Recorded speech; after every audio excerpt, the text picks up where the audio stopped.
الزابينج نتاعنا اليوم نبداو بالحلقه الفارطه وين رينا حمل همامي يتغشش من تصريحات ممثل حزب التحرير على موضوع احفاد عقبه بن نافع. وهذه راهي عقبه خي منين جايك انا؟ احنا منين جايين؟ انت ولد عقبه واحنا من ولاد عقبه.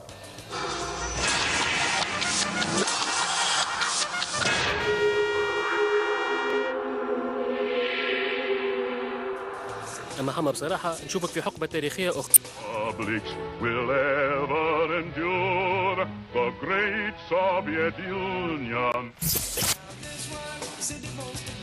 سي عماد الدين ورأوا انه الى جانب كفاءته في السياسه يمتاز بروح دعابه قل وين شاهدناه عند السياسيين. هل يفكر الرئيس في الانتخابات الرئاسيه القادمه؟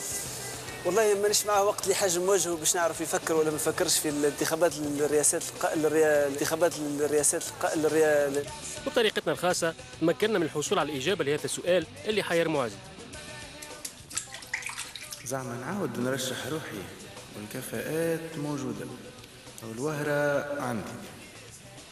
اي برا رشحت روحي سيدي. السيد وزير التشغيل وفي اطار ايجاد الحلول 400 الف عاطل القاعه الوطنيه الاولى الحل المثالي. ولو كان التونسي يكون عنده عقليه معناتها المغامره باش ما نقولش حاجه اخرى، ما على التونسيين يتوجهوا الى ليبيا ويلقاو مكان.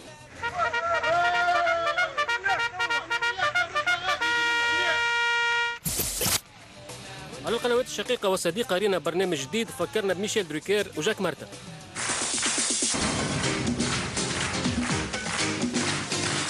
هو في القفصه هو نادي صفاقسي المقابله بالسيف قالت نحب نقعد صفر صفر. علاش؟ يا في القفصه زوز ضربات جزاء يضيعوا زوز يا في القفصه زوز يضيعوا.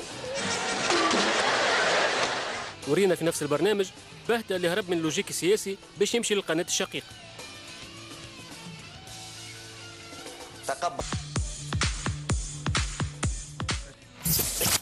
انترفيو اخر شفناه على نفس القناه فكرني بليكيب دو ديمونش والا جور دو فوت على الشقيقه كانال بلوس.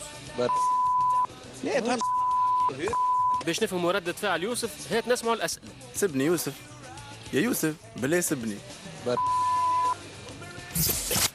برنامج اخر قادم من فرنسا عرف حلقه ممتازه هذا الاسبوع. كم طول السواحل التونسيه؟ A 500 كيلومتر، B بريسك 1400 كيلومتر، 350.2 كيلومتر، والا 200 لتر. لدينا امتداد ساحلي ربما يزيد عن 500 كيلومتر.